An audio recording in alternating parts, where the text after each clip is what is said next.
Hey guys, today I'm going to be talking about Mission Impossible 7 Dead Reckoning Part 1, the brand new Tom Cruise blockbuster, which came out very recently.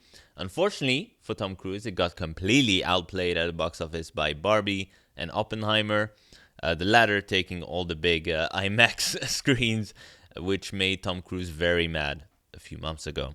Now, I love the Mission Impossible movies personally. I like all of them, really. The ones I like the least are probably the first one and Rogue Nation, which I thought was just kind of meh. But all the others I really, really like, and even the ones I don't like are pretty solid. That was one of the movies I was looking the most forward to this summer. Yeah, of course, it's directed by Christopher McQuarrie again. You got a packed cast here, including, of course, Tom Cruise. You've got Hayley Atwell. You've got Rebecca Ferguson coming back. Ving Rhames, Simon Pegg, of course. You've got Vanessa Kirby, who was in the last one, and a few other nice surprises as well. Like Carrie Elwes is in this movie, which I was surprised, but pleasantly so. And so this movie has, it's got some ambition to it. It's trying to be, a big, serious thriller with a plot that is significant enough to warrant two parts. And this movie's long. This movie's like almost 3 hours long. I was surprised when I booked my tickets. I was like, 2 hours, 46 minutes. This story better be good. And I was really looking forward to this movie. I really wanted to just sit back and enjoy kind of a relentless action movie. Indiana Jones kind of provided a little bit of that. It was better than I thought it was going to be. So I got a little bit of that from Indiana Jones, The Dial of Destiny, which was also kind of a long movie. But then other movies this summer, not so much. There was just kind of disappointment after disappointment, including the Spider-Verse movie, which I'm still surprised to hear people have gone to see like more than once. Kind of shocked by that, but that's okay. Some people are going back to the movies again. This is a good summer for blockbuster movies, theater going. Barbie putting asses in seats, Oppenheimer as well. So I'm happy that people are going to the movies again. It doesn't matter if they're going to see Spider-Verse 4 times. Not a big fan myself, but you know what? People are going to see movies again, so I'm excited about that. I hope this is trending upwards. More popular movies that people actually want to see in theaters. And so this was, this seemed to be like an obvious hell yeah for me, like this movie. Like I really want a fun action movie. Really like Tom Cruise as an actor. Crazy stunts. It's a long running time, but you know what? If it's a good movie, if it's a good action movie, it's just gonna be beat after beat after beat. There's not gonna be time to rest. Like even Oppenheimer, I heard the running time actually goes pretty fast because it's a good movie. I'm gonna be seeing that movie this week, at the end of this week, so I'm excited to see Oppenheimer.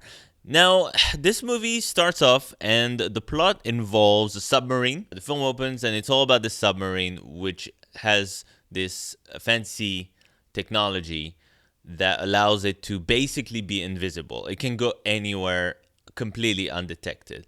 Right away, I'm kind of like, okay, that's interesting. I'm not thrilling, but okay. And then the submarine encounters another submarine that can see it somehow, and they start to freak out in the submarine. And then it turns out it was like a ghost submarine. They're like, what the hell is going on? And then it turns out it's all relating to this piece of, can we call it software, which is what allowed the submarine to appear invisible. Anyway, it's some kind of AI thing that becomes sentient to a certain extent, and then kind of expands away from the submarine into the world and causes mayhem, which is why the IMF becomes involved. There's like a couple of keys that you have to put together. That's the MacGuffin of the movie, and Tom Cruise is tasked with recovering the keys, bringing them back to someone, but obviously Tom Cruise is like, nah, this is way too dangerous for anyone to have this power. We're just gonna destroy the entity once we get the keys. So that's his own kind of rogue plan. It seems like we're repeating the same kind of thing. Like Tom Cruise just goes off on his own. That's fine. Just the beginning of the movie. Why not? This even like the whole.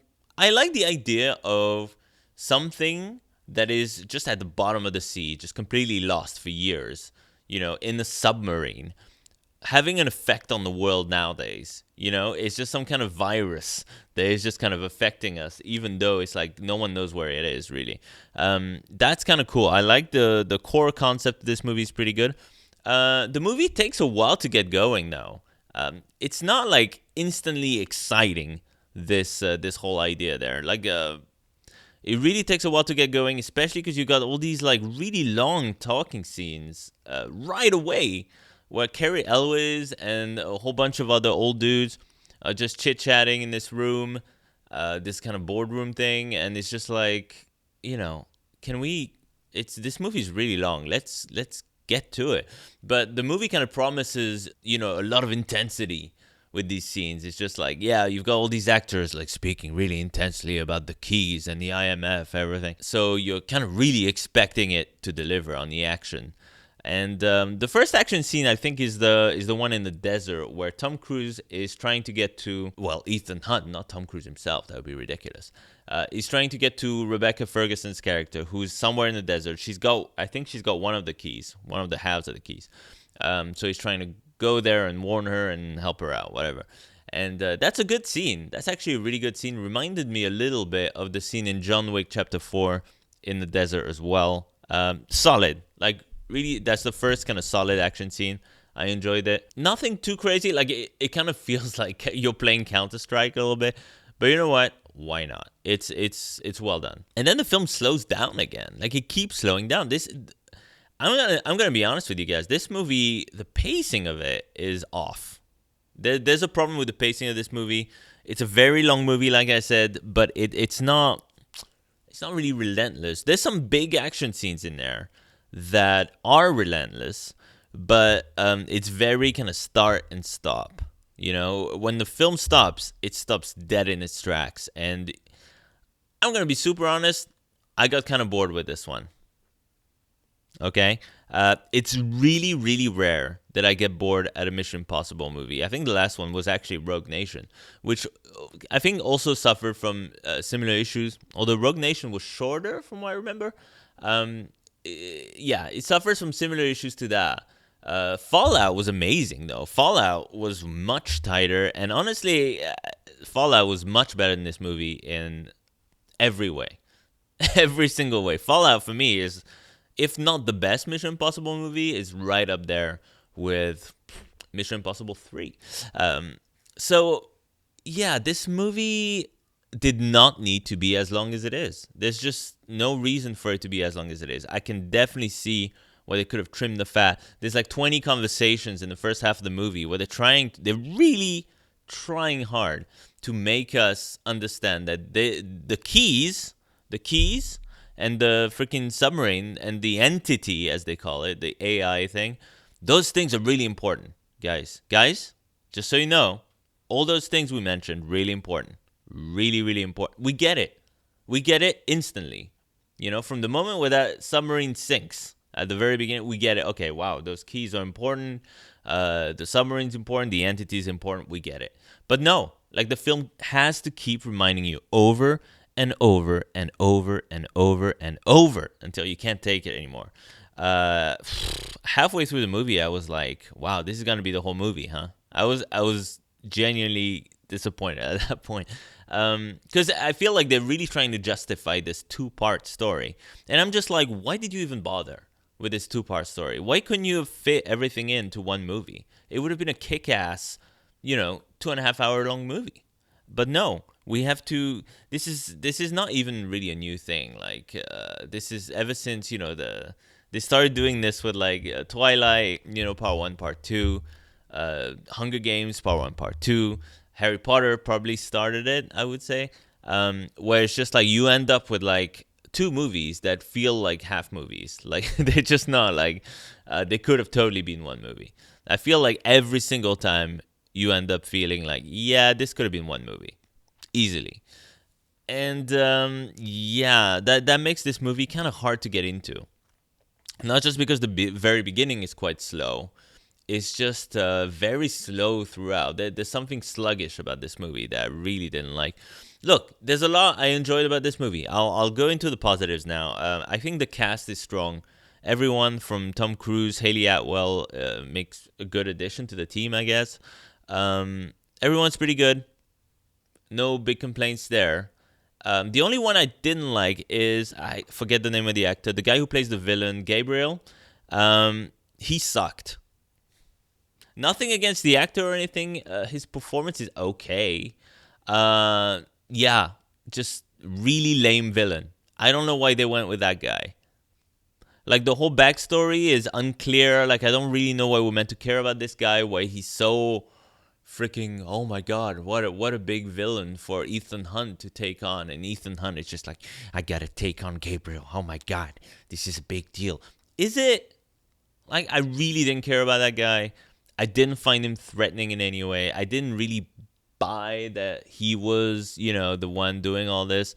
I didn't buy that Tom Cruise couldn't take him. Like, I just, like, that guy sucked. Like, really, that was a misplay in my book.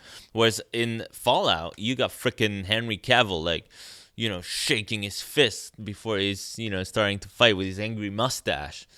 He was awesome in that. Or in another movie, you've got freaking Philip Seymour Hoffman being terrifying.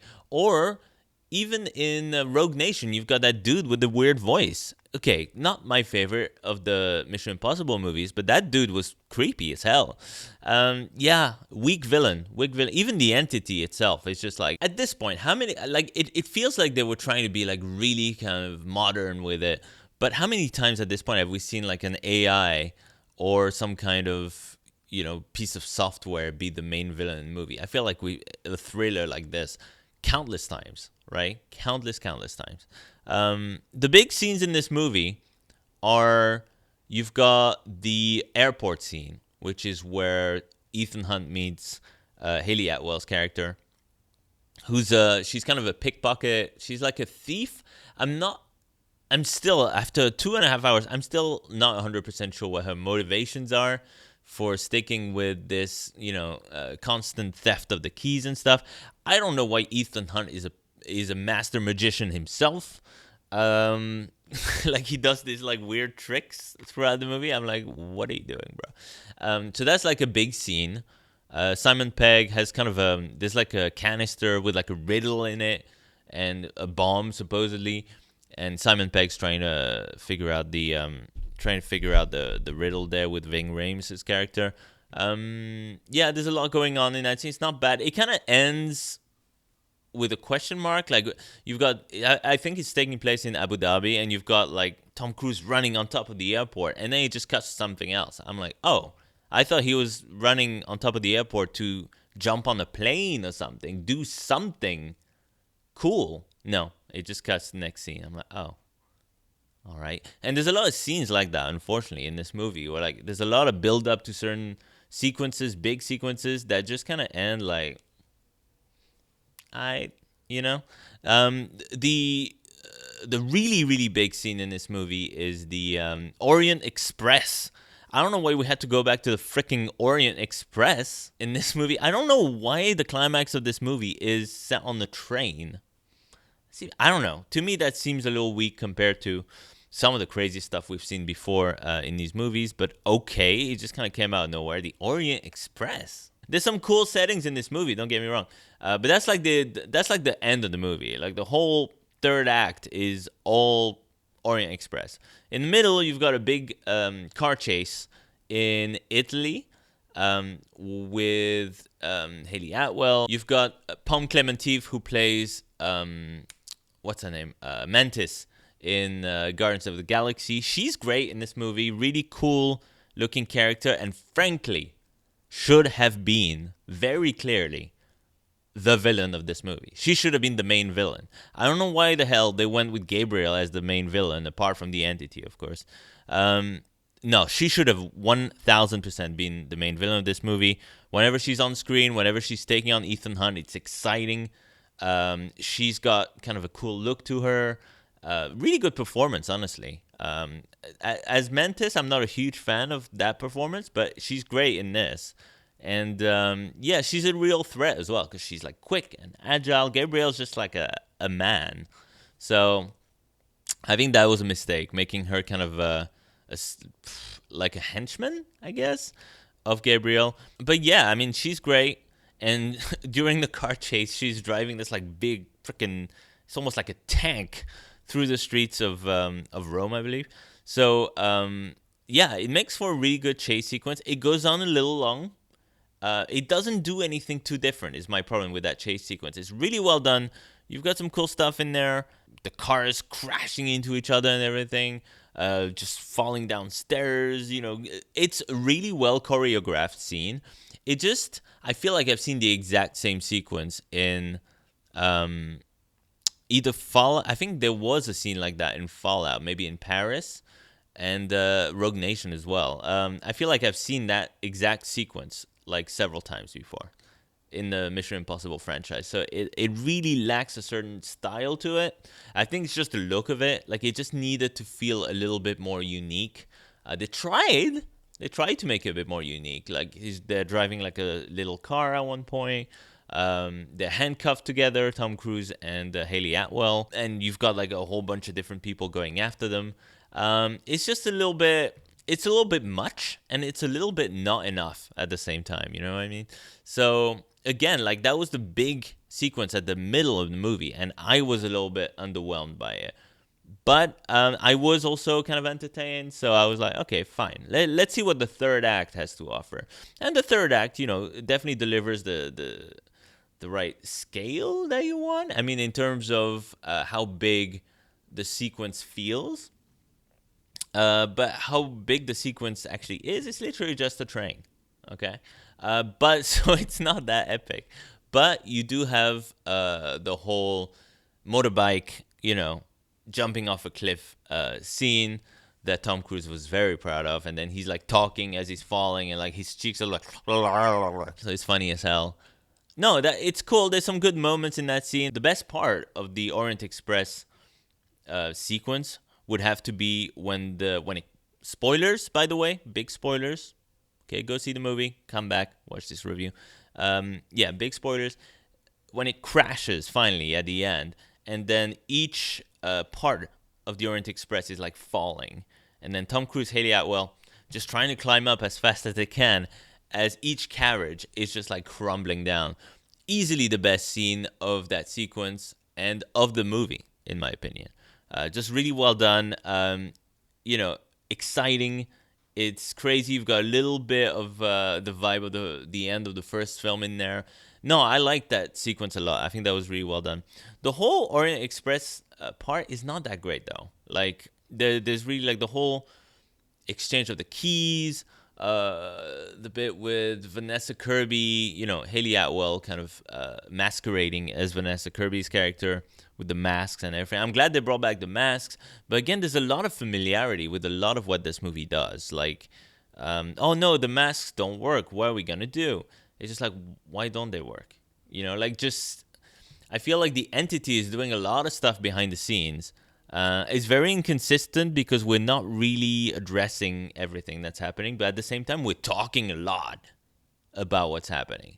There's so many like slow talking scenes where I'm just like, we get it, It's like Ving Rhames is making a big deal about, I gotta go off the grid. I can't be with you guys, anymore. I gotta go off the grid. I gotta, the internet, like the freaking everything's compromised with the entity. It can access everything. And then it cuts to like Simon Pegg with like a self-driving car, and it goes fine. I'm like, why didn't the entity like crash the car with Simon Pegg in it?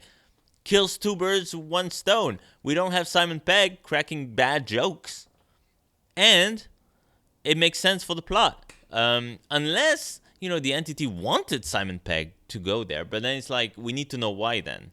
Or we need this to be addressed in some way. Or we need, like, the film, again, ends up in a very anticlimactic way. And I think this is a trend that I don't like, which is also the case with Spider-Verse, where instead of getting a good sequel, you're getting a good half sequel. You're getting a film with no real ending that is just a big build-up for a movie that could be good, could be terrible. So making that film just terrible as well. Like, I don't know what to tell you. This movie, honestly, one of the weakest Mission Impossible movies to date. It might be my least favorite of all of them. Yeah, I think this movie might be my least favorite. I just thought it was underwhelming. I thought the story, again, underwhelming. Like I didn't think it was that fascinating. As many times as they say, the keys are important. This is cool. This is important. Yeah, no, not really. Didn't come across that way in the film. It doesn't do enough new. There's a lot of familiarity, a lot of seen it, a lot of been there, done that. Yeah, I feel like they ran out of steam with this one a little bit, which is weird because Fallout was so freaking good. Fallout was amazing. But yeah, Fallout, they went from like one of the best ones to one of the worst ones. I don't know what happened. It just needed a better script, frankly. It just needed a better script, better paced script. I think they should have dropped the whole two-part idea, especially if it's not going to be like the finale of this franchise. If it's just like doing a two-parter just for the sake of it to generate some excitement, that's not how you do it. Like, you do it by making a good film, you know? I think that a lot of mistakes were made here, and it's a shame. It's really a shame. Yeah, there's a lot of problems with this movie. I wanted it to be so good. It's not particularly exciting. The action scenes are solid, but they're not like mind-blowing in any way. The humor is terrible. I mean, that's been a problem with this franchise ever since they introduced Simon Pegg, frankly, where they try to inject some humor in this franchise, but it's just like, he's not funny. I don't know what to tell you. Simon Pegg's not funny in these movies. And they should have killed him off in Rogue Nation. I don't know. They had the perfect moment to do it, and it didn't do it. No, we're stuck with him again. Yeah, Ving Rhames, I feel like also is kind of bored of him. Like, he's not, he's not particularly funny. It's not like he's like running around in the action scenes or anything. He's just sitting at a computer with his funny hat, saying things. He's fine, but I think part of why the Mission Impossible franchise has lasted this long is because it was very good at refreshing itself. Like the first movie kills off a whole team right away. Okay, then it kind of slowly builds. Then you spend a bit more time with Ethan Hunt for a couple of movies, right? Then you've got the slow assembly of a team. Ghost Protocol, really good movie. That the team really shines in that movie. But then it kind of keeps on going. And then you're just like, all right, they're trying to refresh the team a little bit. Some characters die in this movie. And some are added, like Hayley Atwell's character, which is good. I like that. But I feel like they could have been a bit bolder with it. I know what they're going to do. They're going to kill off at least one more main character. I got my fingers crossed for Simon Pegg, but I feel like it might be Ving Rhames. We'll see. In the next movie, I think that's what they're building up to. The Dead Reckoning that just means they're going to kill off one or two characters, kind of refresh the team a little bit. But I think what really needs to be refreshed is not so much the team, it's the style. I think Tom Cruise at this point, Christopher McQuarrie, I've got nothing against the guy. I think he did an incredible job with Fallout specifically. That was his best movie by far. I think he needs a new director. I think he needs to work with different writers. And I think he needs to go to a J.J. Abrams, or, a completely different style, and see what Ethan Hunt can do with a completely different type of story. And, this movie does feel a little bit, it still has the Mission Impossible experience. It just doesn't feel like anything fresh. It doesn't feel particularly... It doesn't have the oomph that... And the, I don't even know why it's trying to be, like, all serious and shit. Like, let's be real. Like, I was watching this movie and I'm like, you got Tom Cruise, like, saying a whole bunch of shit in the shadows and stuff. You've got all these, like, old men talking about keys for ages. And I'm just like, bro, I'm longing for Mission Impossible 2 at this point. Not that it's a bad film. It's just like, I just wanted to have fun here. You know what I mean? Like, and after COVID, I feel like that's kind of what we needed. We need a movie that's a Mission Impossible movie that's just it's got the vibe, the fun vibe of Mission Impossible 2, where it's just like balls to the wall, Tom Cruise in slow-mo on a bike, explosions behind him, doves, John Woo, hell yeah. We needed something and we didn't get it. This movie's I can see why it's not doing so well at the box office. At first, I was like, oh no, Tom Cruise got kind of screwed by Christopher Nolan there. I don't think that's the case. I think Tom Cruise kind of screwed himself with this movie. It just lacked a lot of things, and yeah, I'm worried about Dead Reckoning Part 2 because if that movie doesn't give you a good payoff with the plot, with the characters, it might fail as well. So it might end up being. Tom Cruise has so much money. I don't think it's going to end up being like the end of the Mission Impossible franchise, but I think this is Christopher McQuarrie's final. That's it. After Dead Reckoning Part 2, I think he's done. And that's fine. I mean, he's proven himself to be a great director. It's just, yeah, ran out of steam a little bit towards the end there. Do I recommend seeing this film? I don't know. I'm going to be honest with you. I don't know. I don't know if it's worth spending 2 hours and four. No, I don't recommend it. This is probably the first Mission Impossible movie that I've not recommended. It's just too long. It's too long and it's not good enough to warrant just like sitting through all of this, for so long. So I would say just opt for Oppenheimer instead. Indiana Jones. Go see Indiana Jones if it's still out where you are. Indiana Jones was more entertaining than this. It was better written than this. It's a better film. This film got outplayed by old man Indiana Jones. I don't know how, but it did.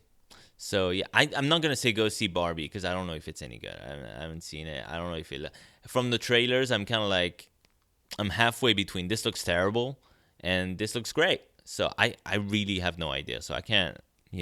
Oppenheimer, at least it's a Christopher Nolan movie. You should probably go see it anyway. So yeah, very disappointed in this film. I'll still give it kind of above average kind of rating just because, the action in it is solid and the cast is solid. But man, it's, wait for it to be on television, really. Like, even like the CG in it, there's a lot of foggy CG, which makes the big screen experience really not that, big of a deal. Like, yeah, wait for it to be on the small screen because then you can pause it. You can go get a snack or something, get a drink, come back, just let it play in the background. You're not going to miss too much. Whenever people are talking for a long time, just go do something else, come back. When Tom Cruise on the motorbike, that's your cue to come back when Tom Cruise gets on that motorbike. Yeah, not a great film. Not a great film. Probably my least favorite Mission Impossible movie so far. Yeah. Watch Fallout instead if you haven't seen that. I will see you guys in the next review. I'm due to watch Oppenheimer at some point this week. I rewatched a couple of Star Trek movies, so I'm going to be reviewing those next. So if you like Star Trek movies, stick around. Take care, everyone. See you later.